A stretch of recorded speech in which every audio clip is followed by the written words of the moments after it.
MP board 10वीं 12वीं का रिजल्ट घोषित हो चुका है। 2024 की घोषणा का इंतजार कर रहे लाखों स्टूडेंट्स के लिए आज का दिन निर्णायक हो गया है। माध्यमिक शिक्षा मंडल मध्य प्रदेश एमपी बीएसई ने साल 2023-24 के दौरान क्लास 10th और क्लास 12th के छात्रों के लिए इस साल 5-6 फरवरी से 20 मार्च 2024 तक हुई बोर्ड परीक्षाओं के परिणाम आज यानी बुधवार 24 अप्रैल को शाम 4 बजे घोषित कर दिए।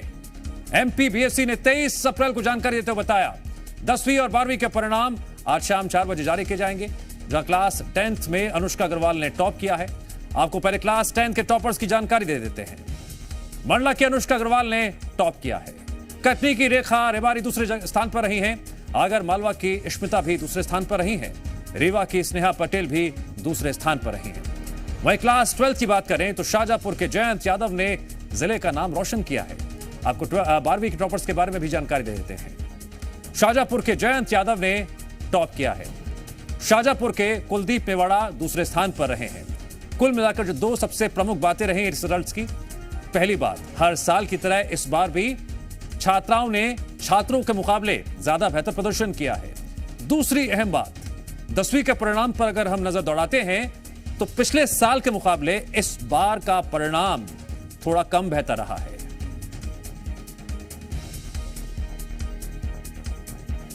हमारे 3 अलग अलग सहयोगी मौजूद हैं, उनसे हम अपडेट भी लेंगे। जिस तरह से छात्र और छात्राओं के चेहरे पर मुस्कान है उसे भी आपको दिखाएंगे। सबसे पहले रुख करते हैं अजय दुबे का।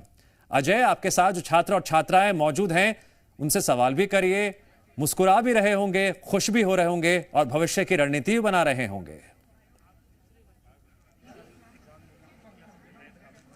बिल्कुल निश्चित तौर पर, क्योंकि आज माध्यमिक शिक्षा मंडल ने रिजल्ट घोषित कर दिया है 10वीं और 12वीं का, और ये वो छात्र हैं जिन्होंने अव्वल नंबर पर स्टेट में जो है 8वां और 9वीं रैंक जो है हासिल किया है।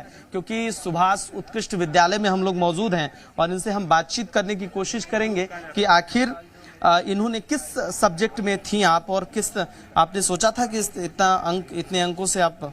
जी, मैं ह्यूमैनिटीज़ में थी, आर्ट्स में, और मैंने इतना तो एक्सपेक्ट नहीं किया था, बट हाँ किया था कि अच्छा आ जाएगा, 90+ आएगा मेरे स्कोर। Thank you.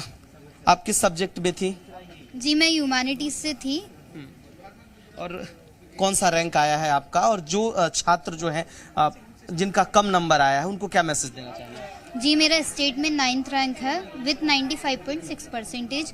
मैं जो बच्चों के कम आए या फिर जो कहीं ना कहीं सेटिस्फाई नहीं है अपने रिजल्ट से, तो आप यह देखिए कि आपने आपका 100% दिया। यदि आपने आपका 100% दिया है तो आप उससे सेटिस्फाई रहिए, क्योंकि परसेंटेज मैटर नहीं करते हैं, हर जगह नॉलेज मैटर करता है। तो यदि कहीं ना कहीं उनको वो चीज़ कम लग रही है तो अब आगे और भी अपॉर्चुनिटीज़ है। एक ही कोई एग्जाम तो है नहीं जिससे हाँ एक दे दिया उसके बाद तो बस हो गया। अभी और भी एग्जाम्स है, उसमें आप कर सकते हैं। आगे क्या प्लानिंग है भविष्य में? जब आज टॉप की है, आगे क्या पढ़ेंगे, क्या बनना चाहेंगे? मैं हिस्ट्री ऑनर्स करूंगी और मैं यूपीएससी देना चाहूंगी और एक आईएएस ऑफिसर बनना चाहूंगी। कुछ और लोग भी हैं। कौन सा रैंक आया है आपको और किस तरह से आपने तैयारी किया, प्रिपरेशन किया, कितनी पढ़ाई करते थे, कितने घंटे तक? मेरा स्टेट डिस्ट्रिक्ट मेरिट में दूसरे नंबर आया है और मैं निरंतर पढ़ाई करता था, यानी रोज 6 से 7 घंटे तक। शिक्षकों द्वारा दिए गए मार्गदर्शन और घर वालों के सपोर्ट की वजह से मैंने स्थान हासिल किया। कितने घंटे आप पढ़ाई करते थे? 4 to 5 आवर्स पढ़ता था। 4 से 5 घंटे पढ़ता था और जो भी टीचर्स की गाइडलाइंस थी और सिलेबस टाइम पे कवर कर दिया, और रिविजन्स मैंने 1-2 बार किए हो गए। उसके बाद जो प्रीवियस ईयर क्वेश्चन पेपर मैंने 2-3 साल के, और जो प्रैक्टिस क्वेश्चन पेपर रहते वो भी मैंने 2-3 साल के सॉल्व किए थे। और स्कूल के शिक्षिका हमारे साथ हैं, उनसे हम बातचीत करेंगे। मैम, ये बताइए कि जो छात्र आपके यहाँ स्कूल से कई बच्चों ने टॉप किया है स्टेट में और डिस्ट्रिक्ट लेवल पर, लेकिन जो छात्र जिनका कम मार्क्स आया उनके लिए क्या मैसेज देना चाहिए? तो उन्हें उदास होने की कोई ज़रूरत नहीं है। हर एक जो रेस होती है उसमें एक ही बच्चा फर्स्ट आता है, हर बच्चा नहीं आ सकता। तो वो उसने भी कॉम्पीट किया और उसमें अच्छा स्कोर किया, बस यही उसके लिए बहुत है। जो लोग सफरमेंटी हैं, जो पूरक हैं, उनके लिए क्या पहले जैसे एग्जाम देने के लिए, क्योंकि सरकार भी उनके लिए चला रही है, रुकना नहीं है, उसका क्या प्रोसेस है? नहीं, जिनको सप्लीमेंट्री है वो हम लोग को विश्वास है कि वो जरूर निकलेंगे। उस दिन उनका कुछ या तो टाइम ठीक नहीं था या तबीयत खराब होगी जिसके कारण वो नहीं कर पाए, पर वो बच्चे भी आराम से पलक हमारे साथ हैं। से बात कर लेते हैं। हर कोई अपने अपने अनुभव बता रहा है, खुशी जाहिर कर रहा है। आकाश, जब भविष्य की नींव रखी जाती है तो 10वीं और 12वीं के परिणाम बहुत बड़ी भूमिका निभाते हैं। आज कैसा माहौल है उन छात्र छात्राओं में जिन्होंने अच्छे अंक प्राप्त किए हैं? बिल्कुल, देखिए 12वीं की मैथ्स साइंस ग्रुप से पलक यादव, जिनका 8वीं रैंक है और भोपाल के मॉडल स्कूल में पढ़ती हैं और शासकीय स्कूल है। पलक यादव हमारे साथ मौजूद हैं, उनसे बातचीत करने की कोशिश करते हैं। पलक, सबसे पहले आपको बहुत बधाई। कैसा महसूस कर रही हैं और किस तरीके से पढ़ाई की आपने?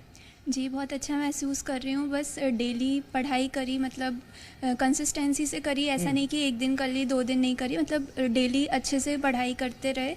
तो सबसे अच्छे मार्क्स आपके किस सब्जेक्ट में हैं? जी, मेरे 2 सब्जेक्ट्स में 98 मार्क्स हैं, मैथ्स और केमिस्ट्री में। बाकी 3 सब्जेक्ट्स में 96 मार्क्स हैं। 96 मार्क्स किस किस सब्जेक्ट में हैं? फिजिक्स में, इंग्लिश और हिंदी। मैथ, केमिस्ट्री, फिजिक्स तीनों में आपके बहुत अच्छे मार्क्स। आगे क्या बनना चाहेंगे आप? आगे मैं इंजीनियरिंग करना चाहती हूँ अभी, फिर उसके बाद फिर यूपीएससी। पहले इंजीनियरिंग फिर यूपीएससी। जी। क्या टाइम टेबल रहा, किस तरीके से आपने पढ़ाई की अपनी? खासतौर पर मैथ्स और साइंस जो ग्रुप है वो थोड़ा कठिन, थोड़ा हार्ड माना जाता है। कैसे तैयारियां की? मतलब एक दिन में जैसे 2 सब्जेक्ट्स लेकर चले, तो जैसे आज जैसे फिजिक्स केमिस्ट्री पढ़ लिया तो कल केमिस्ट्री मैथ्स पढ़ लिया, ऐसे 2-2 सब्जेक्ट करके पढ़ाई करी। और बीच बीच में इंग्लिश हिंदी को भी थोड़ा थोड़ा टाइम दिया। जी। स्कूल में जो टीचर्स पढ़ाते थे, क्लास अटेंड करने का कितना फायदा आपको हुआ? जी, क्लास अटेंड करने का ही फ़ायदा मिला है। मैं स्कूल डेली आती थी और टीचर्स ने बहुत ज़्यादा हेल्प करी है। सभी का बहुत ज़्यादा योगदान रहा है इसमें, मतलब टीचर्स ने आकाश, मैं हमेशा आऊंगा बहुत आपके हेल्प पास। करी। कुछ भी डाउट हमारे साथ फोन लाइन पर वो छात्र जुड़ गए हैं जिनका नाम कुलदीप है, जिन्होंने 12वीं में दूसरा स्थान हासिल किया है। कुलदीप, मैं आपका स्वागत भी करता हूं, आपको मुबारकबाद भी देता हूं और आपको मैं सलाम भी करता हूं। आपने जो अथक मेहनत और प्रयास किया था उसका नतीजा आपके सामने है। कुलदीप, लगता है कुलदीप हमारी आवाज सुन नहीं पा रहे हैं। उनसे दोबारा संपर्क साधिए, फोन मिलाइए, उनसे जरूर बात करेंगे हम।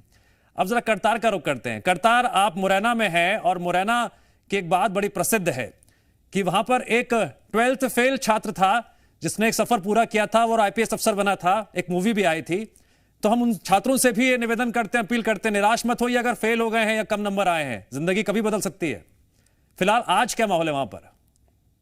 निश्चित तौर पर दिव्यांश, आपने बहुत अच्छी बात कही। 12th फेल आईपीएस जिसकी मूवी बनी है, मनोज शर्मा जो मुरैना के हैं वो 12वीं में फेल हुए, उनके बाद उन्होंने अथक प्रयास किया और वो आईपीएस बने। तो निश्चित तौर पर वर्ष भर बच्चे मेहनत करते हैं। 10वीं और 12वीं का जो परीक्षा परिणाम होता है उसके लिए 20 से इम्तियाज बच्चों को होता है। मुरैना की नंदिनी सिंगल है जिसने वाणिज्य संकाय से 10वां स्थान है वो प्राप्त किया है।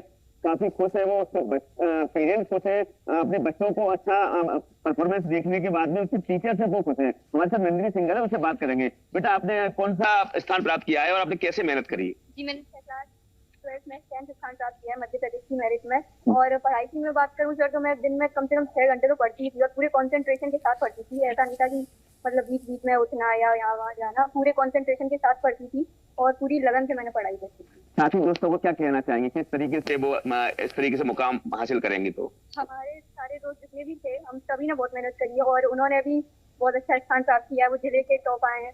मेरे कुछ विशेष बोलना चाहेंगे कि बच्चों को क्या करना चाहिए जैसे उनको अपनी डिस्ट्रैक्शन से जरूर बचना चाहिए। जिस तरीके का डिस्ट्रैक्शन होता है आजकल सोशल मीडिया और बहुत सारे डिस्ट्रैक्शन हमें देखने को मिलते हैं जिन जो वही होते हैं हमारे असफलता का कारण। तो मैं उन्हीं को ये रोकने से कहना चाहूंगी कि बस आप अपनी काम पर फोकस करें, अपने पेरेंट्स की रेस्पेक्ट करें और अपने टीचर्स का सारा कहना मानें। देखिए, छोटी सी बच्ची है, वो कितने अच्छे से बोल रही है कि जो सोशल मीडिया है उसके दुष्परिणाम है, उनसे बचें, रिस्ट्रिक्शन है, उनका ध्यान रखें। हमारे साथ उनके शिक्षक है, उनसे जानेंगे। सर, आप कैसा महसूस कर रहे हैं बच्ची ने? आपने अच्छा लग रहा है बच्चों का प्रयास और बच्चों की सफलता हम लोगों को भी और उत्साहित करती है कि हम और बच्चों को और अधिक मेहनत करें। बच्चों का प्रयास उन्हें नई नई ऊंचाइयों पर ले जा रहा है और उनकी मेहनत का फल उनके सामने है। मैं जरा आकाश का रुख करता हूं। आकाश, एक बड़ी अच्छी बात हुई है, हर साल की तरह इस बार भी आपके साथ तो एक छात्रा भी मौजूद हैं। हर साल छात्राएं बाजी मान लेती हैं छात्रों से, क्या राज है इसके पीछे? देखिए, इसके पीछे सबसे बड़ी वजह जो हो सकती है वो पढ़ाई को लेकर गंभीरता हो सकती है और यही वजह है कि पिछले कुछ सालों से जो मैं रिजल्ट जो कवर कर रहा हूं उसमें छात्राएं ही बाजी मारती हैं। और अभी हम पलक यादव से बात कर रहे थे, पलक के पिता भी मौजूद हैं उनसे भी बातचीत करने की कोशिश करते हैं। पलक के पिता मध्य प्रदेश पुलिस में है, आपकी बेटी का 8वां स्थान है, कैसा लग रहा है आपने? बहुत अच्छा लग रहा है, क्योंकि इसका पढ़ाई शुरू से बहुत अच्छी रही है। फर्स्ट से लगा के अभी तक हमेशा ही क्लास में टॉप रही है। चाहे बोरबन स्कूल में पढ़ी है 10th तक, वहाँ भी 96% कुछ लाई थी। तो इसके बाद यहाँ आई है। यहाँ स्कूल का बहुत बड़ा सपोर्ट है। ये भी गवर्नमेंट स्कूल ही है? हाँ, बहुत बड़ा सपोर्ट है स्कूल का। एक बार हम प्रिंसिपल से बातचीत करने की कोशिश करेंगे और किस तरीके से जो बच्चे पास नहीं हो पाए उनके लिए भी क्या संदेश, इसके अलावा जो छात्राओं का परफॉर्मेंस रहा है। मैम, हर साल हम देखते हैं कि जो छात्राएं हैं वो बेहतर परफॉर्मेंस करती हैं, इस बार भी छात्राओं ने बाजी मारी, इसके पीछे की बड़ी वजह क्या मानती हैं आप? अब आप छात्राओं की बाजी मारने की वजह मुझे पूछेंगे तो बीइंग ए फीमेल मैं यही कहना चाहूँगी कि बच्चियाँ ज़्यादा सिंसियर होती हैं, ज़्यादा उनका डेडिकेशन होता है, और जब कभी भी एग्ज़ाम्स की बात होती है तो बच्चियाँ बच्चों से ज़्यादा बेहतर करने की कोशिश हमेशा करती हैं, क्योंकि उनके दिल में कहीं ना कहीं ख्वाहिश होती है कि वो अपनी पेरेंट्स की आशाओं अपेक्षाओं पर खरा उतरें। अगर हम मॉडल स्कूल की बात करें तो कितने बच्चे इस बार मेरिट लिस्ट में हैं? मुझे खुशी हो रही है आपको बताते हुए कि मॉडल स्कूल ने बहुत अच्छा परफॉर्म किया है बोर्ड एग्ज़ाम रिजल्ट्स में। हमारे 2 बच्चे टॉप 10 स्टेट मेरिट में शामिल हैं, जिसमें पलक यादव जिनसे अभी आप बात कर रहे थे, इनका 8वां स्थान है, और एक आयुष झा हैं वाणिज्य संकाय से, उनका 9वां स्थान है, और 2 बच्चे हमारे डिस्ट्रिक्ट मेरिट में हैं। अगर हम उन बच्चों की बात करें जो बच्चे अच्छा परफॉर्म नहीं कर पाते हैं, कई बार वो फेल होते हैं, उनके लिए क्या कहेंगे आप?